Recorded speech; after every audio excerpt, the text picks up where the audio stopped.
జీవితంలో నాకు అవకాశం దొరికినప్పుడల్లా మీ అందరితో పంచుకునేది ఒకటే, రాజకీయంగా ఎదిగినప్పుడే ఇవాళ మన వాళ్ళు నాకు తెలుసు గత 10 రోజుల నుంచి ఆ మంత్రి దగ్గరికి పోదాం, ఈ ఎమ్మెల్యే దగ్గరికి పోదాం, అక్కడ పోదాం, ఇక్కడ పోదాం అని చెప్పి తిరుగుతున్నారు.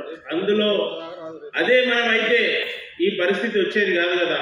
అంటే గత 3 సంవత్సరాల నుంచి నేను వేదిక దొరికినప్పుడల్లా ఇదే చెప్తూ వచ్చాను.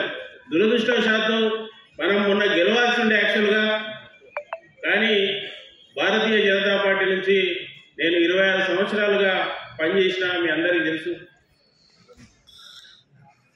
కేవలం మన జాతి కోసం, జాతిని తట్టి లేపి నిలబెట్టడం కోసం నేను ఇలా 18 గంటలు దేవరగంలో పనిచేయడం జరిగింది.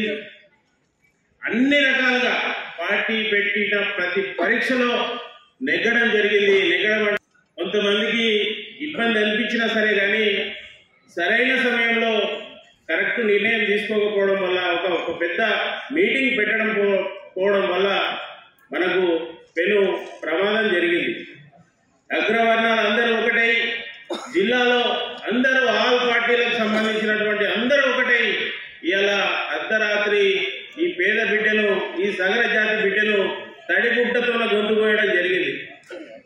అయినా సరే నామినేషన్ వేయడం జరిగింది పెద్ద ఎత్తున రాష్ట్ర అధ్యక్షుని సమక్షంలో. కానీ తదనంతరం చాలా మందితో నేను మేధావులతో వాళ్ళందరితో మాట్లాడితే చూపించుకోవడం వరకు వస్తుంది కానీ గెలుపు దిశగా పోదు అన్నట్టుగా తర్వాత విత్డ్రా చేసుకున్నా. నేను ఎందుకు చెప్తున్నా అంటే, మనం ప్రతిసారి రాజకీయంగా ఎదగాలని చెప్పి ఇంట్లో కూర్చొని చప్పట్లు కొడితే కాదు, బయటికి వెళ్ళి తప్పెట కొట్టాలని చెప్తున్నా. తప్పెట కొడితే 10 మంది చూస్తారు. అరే ఏదో జరుగుతుంది, ఉత్తర్వులు ఏదో చేస్తున్నారు, ఉద్యమం చేస్తున్నా, లేకుంటే వాళ్ళు నిరాహార దీక్ష చేస్తున్నా, వాళ్ళ హక్కులేంది, వాళ్ళు ఏందని చెప్పి 10 మంది చూస్తారు.